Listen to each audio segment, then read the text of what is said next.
Hello and welcome to another episode of the Steven and Andy Show, or the Andy and Steven Show. I'll be Steven Babb, and this is my partner Andy Chase. This show, we take a lot of sports topics. We kind of debate and talk about different avenues: Major League Baseball, the NBA, NFL, and today we'll even talk a little bit about the World Cup. We also have a segment that we like to call Winners and Losers. We take a sports topic and we kind of determine who's winning and who's losing out of that particular situation. So Andy, let's start with Kawhi Leonard. A lot of news about Kawhi and DeMar DeRozan today out there in the NBA. A ton of news today. Kawhi Leonard just got traded to the Toronto Raptors for DeMar DeRozan, Jakob Poto, and a first-round pick. And the Spurs are sending Kawhi Leonard and Danny Green to Toronto. This is such an interesting trade because everybody wanted to know where Kawhi was going. A lot of people thought the Raptors, that wasn't really where he was going to go, but then they just did the deal today, and Kawhi Leonard has already come out and said that he doesn't want to play there, and DeMar DeRozan has already come out and said that he doesn't want to play in San Antonio either. So I think this whole Kawhi Leonard situation has been a big mess, to be honest. It has been, and these guys are getting paid tens of millions of dollars to play a game of basketball, a game that they're supposedly supposed to love. It's supposed to mean everything to them. There's even players that have said, money doesn't matter to me. The love of the game matters more than money. Kawhi Leonard's actually even said, the money isn't the main thing that's driving me in this. And honestly, I actually think that Toronto might actually come out and move Kawhi Leonard and trade him somewhere else for some more pieces, because why would you want somebody to come and is threatening to sit out a whole nother season on your bench when you could actually probably get something for him? And it's a rented contract. He's only got one more year left on his current deal. I think they see it through this year because they've got two tough opponents in the East with Philadelphia and Boston. And I think with Kawhi, I think they could win the East and make it to the finals. Especially since LeBron's not there. They're kind of nemesis over the past couple seasons. So funny, they go out and get somebody who can finally guard LeBron when it's too late. I think that's so ironic. But I think Toronto keeps him this year, see how it goes. If he really shows that he doesn't want to be there, they move him at the end of the year. Well, he'll be a free agent, actually, so that won't even matter. But I think they see it through, and I think they try to make the finals with him. Yeah, there's still some pieces out there. Jimmy Butler, I think, is still out there on the street. He's big time out. He does not want to go back to Minnesota. And that actually could be a trade-in move for Toronto to move Kawhi to Minnesota and get Jimmy Butler, because I actually think Jimmy Butler's a better player today than Kawhi. Kawhi sat out all last season. He's coming back from an injury. We actually don't even know how he's going to play and how he's going to perform. And Jimmy Butler is still in his prime, as is Kawhi, but Kawhi's got an attitude problem now. He's ruined his reputation around the league with all of this drama between him, Popovich, what's going on, what happened in San Antonio, him now coming out and saying he doesn't want to play in Toronto. It's like no one's actually going to really want him, I think, at the end of the day, except for maybe the Lakers. But he's even come out and said, I don't want to play second fiddle to LeBron James. It's just a mess. This whole situation is just drama. It's funny, yeah, because Kawhi's reputation was always that quiet guy who was just going in, doing it for his teammates and winning games. But that has completely changed in this offseason. And now he's looked at as a guy who's just like, he's a diva. Now it seems like it. It does. And I don't know. Both teams are getting star caliber players. Both teams can benefit from this trade. So I think it was a good deal for Toronto and the Spurs. All right, let's move from one star who supposedly doesn't care about money to another star in the NFL who is all about guaranteed money, and that's Le'Veon Bell. Le'Veon Bell, there's a lot to say about that guy. He just turned down a 5-year, $70 million deal and a $10 million guaranteed at signing. Now, I think that's really interesting because, to me, he's worth more than that. He wants to get paid not as a running back, but as an offensive weapon. And I completely agree. The dude has caught over 600 yards, receiving, in 3 years, 3 consecutive years. And then he's also rushed for over 1,200 yards. So the dude is an offensive weapon, to say the least. He is, but I mean, he's on a team that's got Ben Roethlisberger and Antonio Brown, right? So you've got three strong offensive pieces, and you also have to pay the rest of the team money. And there is a salary cap in the NFL, and teams aren't going over it like you see in the NBA or even in Major League Baseball. And, guaranteed money just it doesn't happen. Matt Ryan, of course, just got the biggest guaranteed deal in the NFL history. But, Le'Veon Bell is not Matt Ryan, in my opinion. And he's a great running back. Yes, he offers a lot to the team. But you're also on a team with Antonio Brown and Ben Roethlisberger. Like, you kind of have to fit into that system. And, I just don't see him getting this guaranteed money with the Steelers. I just find it strange, though, that in 2015, the Bills gave LaShawn McCoy $18 million at signing. Last year, Devontae Freeman, $17 million at signing. This year, Jerick McKinnon, $11.7 million at signing. And you're going to offer Le'Veon Bell, who in my opinion is the most complete back in the league, $10 million? That's disgusting. But you also have to look at games played. You want guaranteed money? Injuries are so prominent in the NFL. Why are you going to sit there and cash guaranteed money checks if you're not even guaranteed to be on the field for that long? Now, I understand the other players, there's some jealousy, but you also have to, you got to fit into your system, you got to fit in your team. And if you're that unhappy with what they're giving you, then play the market. See what other team is going to guarantee you, because it's not going to be probably much more than $10 million. And that's exactly why he took the franchise tag this year, because that's a guaranteed $14.5 million. So he's going to take that. He's going to see what he can do next year in the free agency. But like you said, with games played, Le'Veon's only played one full season. The seasons that he's had tremendous numbers that I pointed out were all the seasons that he played, I think, 12 to 13 plus games. So it just goes to show availability is the best ability. Absolutely. And if you can't be healthy, it's just, you're not worth giving all that money to. But if you're going to give that money to LaShawn McCoy, who is more injury prone than Le'Veon Bell. But you also have to look at the other weapons that the Bills had. Not much. Not much. So if you want to get a strong piece like LaShawn to come and play for you, you're going to have to kind of sweeten the deal a little bit, because there's not much else around him. No disrespect to the Bills, but in all honesty, he didn't have the pieces around him that Le'Veon would have in Pittsburgh. Yeah. But speaking of availability, that kind of brings us into our next subject. Terrell Owens and the availability that he's not willing to show to the Hall of Fame in Canton. That situation is a whole mess. First, I think it's a mess because Terrell Owens was not a first ballot Hall of Famer. Yeah. That was just uncalled for. The dude on the field, his contributions are more than worth a first ballot Hall of Famer. Absolutely. And the fact that they're going to give, like you said, Ray Lewis, a man who murdered someone. Allegedly. Oh, sorry. There was blood all over him in his car. But it's allegedly. He got away with it. And he is going to be a first ballot Hall of Famer.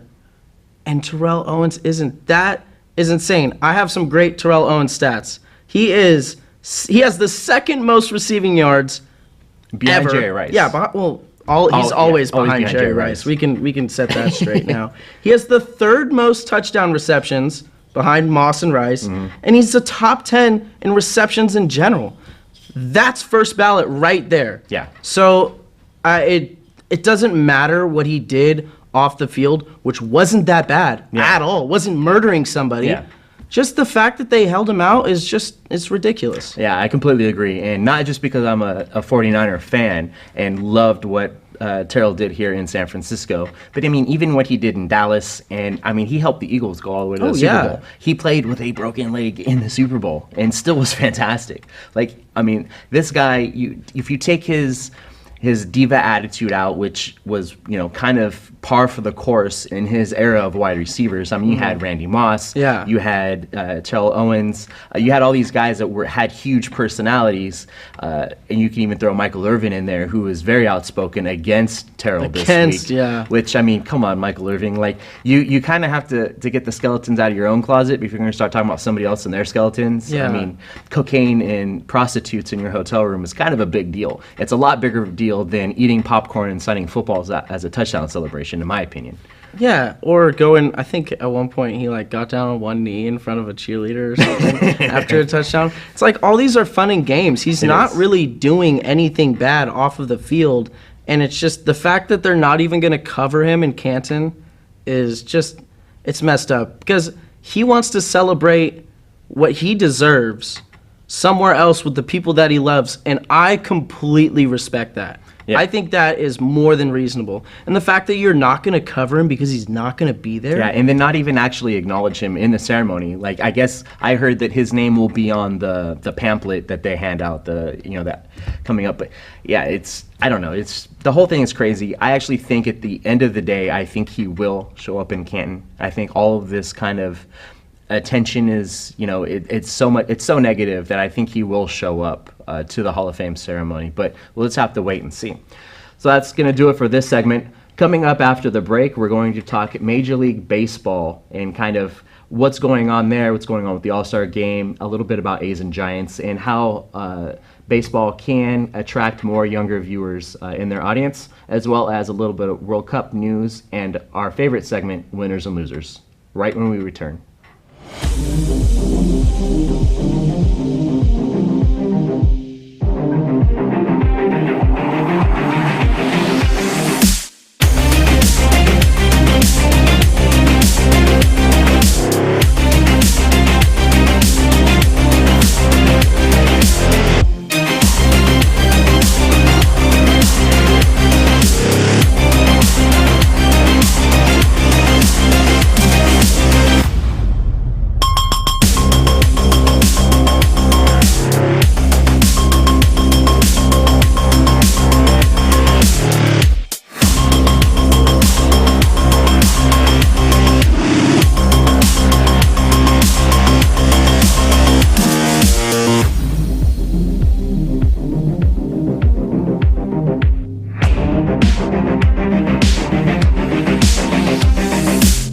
Welcome back to Steven and Andy, or Andy and Steven.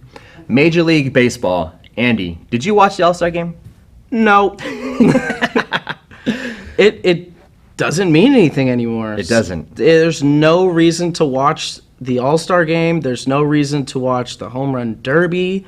Like we were talking earlier, for something that they could add to the Home Run Derby, if they added the best home run hitter from every team in the league, that would give incentives for every fan base to watch the game. And personally, to me, that would be so awesome to see Chris Davis or Matt Olson go up there and just play amongst the best and see who's the best home run hitter, but they don't do that. You know what I'd love to see, not to cut you off? Madison Bumgarner. That would be cool. Derby. I mean, that right there would draw other fans so to actually many watch. Viewers. Pitchers who rake. That would be amazing. So cool, but they can barely get guys to fill the home run derby now. They had to beg Bryce Harper to do it, and it's just like it's not interesting anymore. It isn't, and my guy from the Giants that was representing San Francisco in the All-Star game. I mean, he didn't even field a ground ball.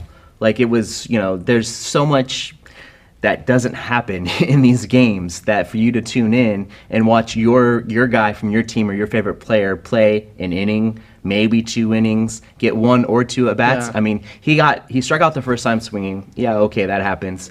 His second at bat, I mean, the pitch was 4 or 5 inches off the plate and he got called strike 3. Like, come on. Like, you know what? I seen that on Twitter. And that was all I needed to see from the All-Star Game as far as I'm concerned. And, I did happen to tune in last night by accident because I seen Big Bang Theory on the guide. And I clicked it because I was all excited to watch it. And lo and behold, it's the 10th inning of the All-Star Game. And I was like, gosh darn it. I would rather watch, Big Bang Theory. But when they had something to play for, when it was World Series implications at stake, that's a big deal. That made me Yeah. tune in to watch even when the A's sucked all the time. Because I'm like, hey, maybe the American League will get home field advantage. So with them cutting that out, also them doing the 3 minutes for the home run derby timing it, instead of the 10 outs, it's just they're changing so many things for not the best of baseball, I believe. Yeah. So you and I are both avid baseball fans, but you are of the millennial generation, and I really think that Major League Baseball is trying to attract more in your age group to become fans of the game, and so more people to watch it and from the younger demographic. And I think that's where a lot of these changes are coming from. So what do you think baseball could do to help draw those in from your age group? I think the biggest thing that they could do is implement the designated hitter in each league. They've been talking about it a lot, and it's starting to grow on the players in the league.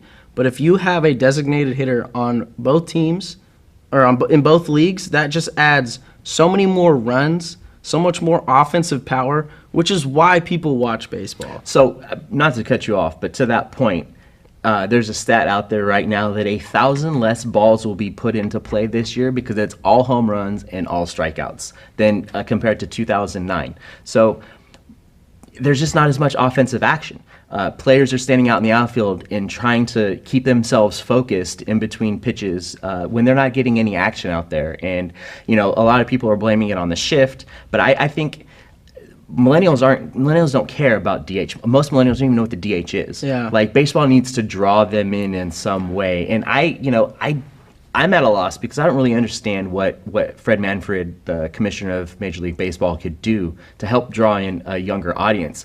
There's talk about, Little League losing participation because just baseball's not that appealing to kids anymore. There's also talk about, advertising and how, most the best players in Major League Baseball are unrecognizable to the casual fan if they were to pass them on the street. There's a story from the All-Star game where an Uber driver gave Mike Trout a ride, and he didn't even know who Mike Trout was. And it showed up on his Uber How screen. cool was that for Mike Trout? Yeah. That must have been awesome. Oh, I would have been irritated as all. Like, you don't know who I am. I'm Mike Trout. I'm Mike Trout, dude. Yeah, but in LA, nobody really cares about the Angels, so maybe that plays a part into it too. But baseball is definitely struggling right now, I think, amongst the younger audience. And there's so many nuances to baseball. I was taught the game at a really early age. I'm so engaged when I watch. I can sit there and bake in the sun for a full 9 innings and know everything that's going on and listen to the radio on my earpiece because I'm that in tuned. But I think there's just a lot of audience and a short attention span that when there's not much action in the game, there's just not much being drawn in. Baseball is a slow game. It is. And it's like all the others, like golf, they're slow games. That's what they are. They're not fast. Yeah. So, and this is a generation, like you said, with short attention spans. But there's not much you can really change without drastically affecting the game. And there's a lot of people that won't let that happen. Exactly. And so I don't think they do much. I think the DH is probably as big as it gets for now. But like they now have a pitch clock. They now have a certain amount of Pitch mound. clock in the minors. It hasn't made it to the It hasn't majors made it yet? No, but they have mound visits. They have a certain amount of mound visits.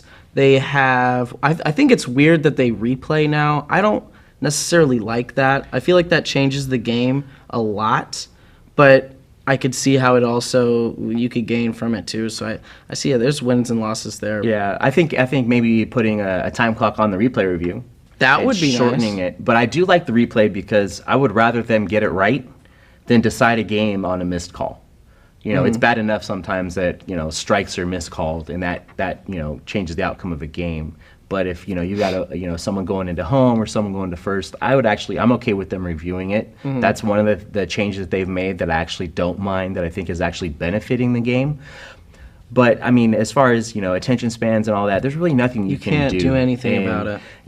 I know the Giants and here in the Bay Area, we're very fortunate that our teams are actually really engaging to the entire population. In San Francisco, not a lot of people know that on Sunday day games, a lot of families go. Why? Because kids actually get to round the bases after the game. And unless you're a Giants fan, nobody knows that. And that's one way that the Giants try to attract younger players. They also have the Junior Giants program, which maybe if other teams implemented like a junior Little League program to help benefit those that maybe wouldn't get a chance to play baseball. So the Junior Giants actually has a glove drive where you turn in a new glove or a gently used glove to the Junior Giants. You get a fan pin, or they give you something in return, and that's really cool. Or if you donate to Junior Giants, they'll sometimes at certain levels they'll give you a bobblehead, or there's certain incentives for you to donate money to their program. And I think that's huge outreach for kids, and maybe other teams around the league can kind of take note of that and maybe implement their own programs. Yeah. So that's baseball. Let's talk a little World Cup. So in the semis, I called France winning. Nobody seemed to care or really listen to me because nobody thought France was going to win. Did you watch the final game? I did watch the final game. I actually woke up. Final match. I woke up extra early, got down there, and watched the game. And that game, it was 4-2, but it played like it was 2-2. And personally, France got so lucky, in my opinion. The first goal that France got was not even a good goal for France. The goalie for Croatia, in my opinion, just ruined the game for them. There was a lot of plays that he was out of position, both in the Pogba goal and the Mbappe goal. He was out of position, which screwed them over tremendously. And Croatia dominated the game. They dominated. But it makes me so much more sad because this was the year for Croatia. Yeah. That's a country with 4 million people. And they had, like I said, 1, 2, 3, 4, 5 all-stars on that team, all over the age of 29. So they can't do it again in 4 years. Yeah, it doesn't look like it. Yeah, and France, on the other hand, has their 3 stars who are all under the age of 27. So they could do it again. So it was interesting. See, to me, it played more like a 4-1 game, but France's goalie dribbled the ball forward for Croatia and just allowed him to tap it in. I did notice, though, a lot of fouls were not getting called on Croatia. Croatia was very physical, and they were really trying to impose their dominance on France. And there's a lot of things that were getting missed. In fact, I even seen some of the offensive players for Croatia actually walk away from the ball because they knew they committed a foul, and the refs didn't call anything. And so they're like, oh, wait, let me go back. Oh, okay. Oh, no whistle. Oh, okay. And so there's, but I definitely agree. Croatia was more aggressive, and I think they had more to play for. There's just, I don't know, maybe not more to play for, but they were stronger and more aggressive throughout the entire match. Yeah, and I also will go out to say it that France did not deserve that penalty kick. So, yeah, should have been 2-1 Croatia, but we can move on from that. All right, so moving on, we're going to talk about winners and losers. So let's start with the NBA. Who right now is winning in the NBA? Winners, obviously, hometown Warriors. I think... We talked about this earlier. I think the Lakers are big winners because they went from nothing to something in this offseason. And according to their 3-year or 2-year master plan that they have, they should be even more winners to come. See, I kind of disagree because, yes, they improved. They got LeBron James. LeBron James is also 34 years old. But basically, I hear my producer in my ear right now booing me. Sorry, Poff. So I actually... They need another piece. They need another piece to fall.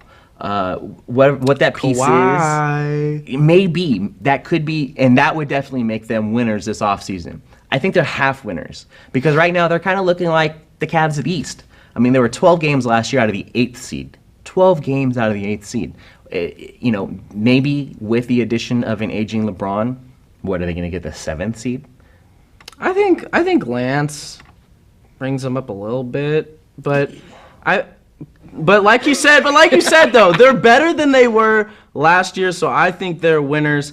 I think that Toronto is a winner with this trade. If they're able to keep Kawhi, or if depending on if they move Kawhi or not. I think the Spurs they did a decent job with the trade as well, getting a first rounder and DeMar. And with Popovich at the helm, I mean they're always going to be in the mix. They're always going to be a winner in some way. Now, are they going to make it to the conference finals?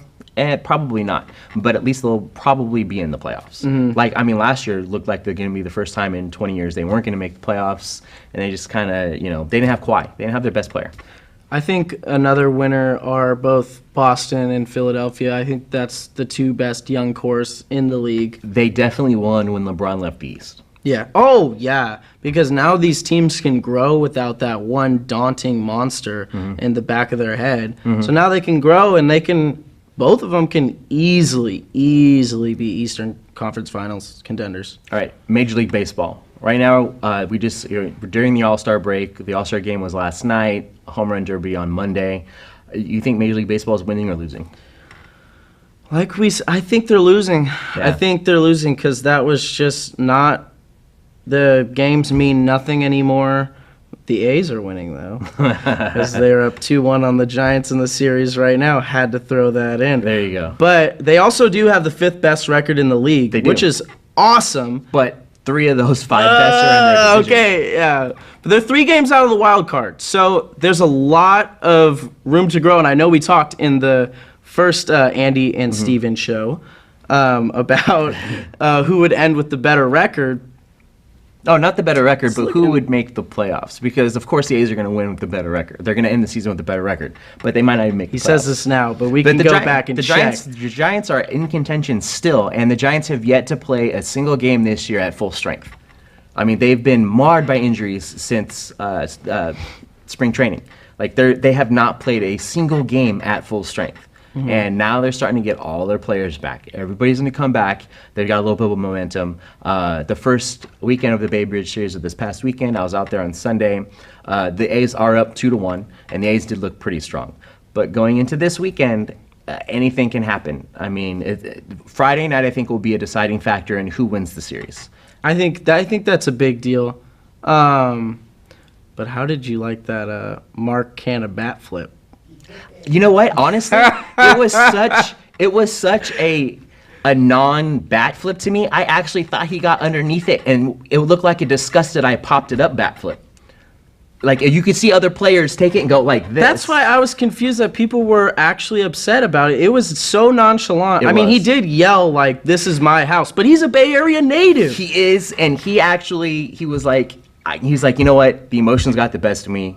And he actually said, "This is my bleeping house," and it's not. I mean, this is the first time you've ever hit in this ballpark? Like, maybe not the first time, but I might be exaggerating. But I mean, it's okay to have emotion. It was a big home run for the game. The bat flip, I don't care about. I mean, it's not that big of a deal. I honestly don't think any of the Giants pitchers are going to take anything out on him. There's going to be no code red. He did apologize because it's definitely not his house. He didn't apologize. No, he said, "I'm really not sorry." No, about the bat flip. Oh. He apologized for what he said. He's like, "But I grew up in San Mateo." He was like, "I grew up coming and watching the Giants." He went to Cal. And he was like, because I watched the post game, he's like, "I am sorry for calling it my house." And then the media is great. And he's like, "I'm not really sorry." But he's not really sorry about the bat flip. Yeah. That's what he was talking about, was the bat flip. But he was sorry about calling it his house. This is not his house. I mean, come on. You played 3 games in this park, and that's all of a sudden your house. He's not an all-star. It's Barry's house. I mean, why don't you hit it into the water, and then maybe you can call it your house. But it was a great home run, and it did. I mean, was it 440 feet or something like that? It was long. Yeah. So I have no problem. So Canna's winning. Right now the A's are winning. Definitely, I'm actually, because I'm a fan of both teams. The Giants are my actual team, but I do like to see the A's do well. I think it's great for the Bay Area when they're competitive. Yeah. I'm hoping that they don't trade Jed Lowry and that if he's an all-star. Like, I actually don't see the A's making any moves except if they're buyers. Yeah, I hope not. I hope not, because they can definitely make a push here in the second half of this season for the playoffs. So yeah, winners and losers. World Cup, France winning, Croatia losing. I think moving forward, I think Croatia is definitely the loser moving forward because I don't see them making another push like this in the World Cup. Also winning, France, having such a multicultural team. Like Yes. a lot of African players, and it was something that actually a lot of people here in the United States took note of because, you don't see sometimes a lot of diversity in sports here in this country, especially in Major League Baseball, where I think it's down to 7% African American players in baseball. Yeah. So to see that many Africans on the team for France, I think was a big deal. So that's winning all the way around. I also seen one of the French players give a shout out to Bay Area rap legend E40 and actually rap some of his lyrics in I a did Twitter not see video. that. That is awesome. Amazing. So definitely winning on all fronts there for Team France. Yeah. So that's going to do it for our time here on the Steven and Andy or Andy and Steven show. That's the better one. I'm it Steven. flows off the tongue just so much better. I'm Steven Babb. This is Andy Chase. Tune in next time. Thank you for joining us.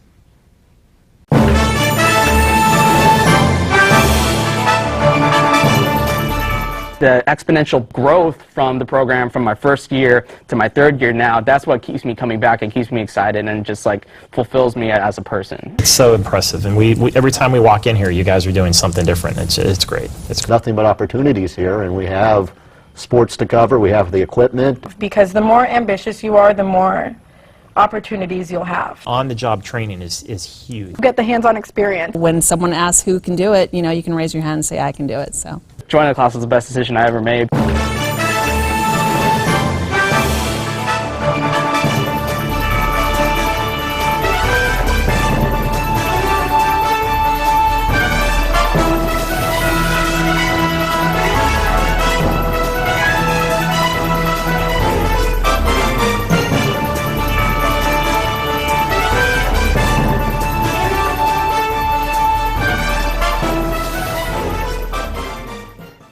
Stand by. We're going to go to cut one. Cross court to Audrey Jones. Audrey for three. It is good! With 1.3 seconds left on the game clock. Audrey Jones with one of the biggest shots ever. The sky's the limit, really, with what we can do here.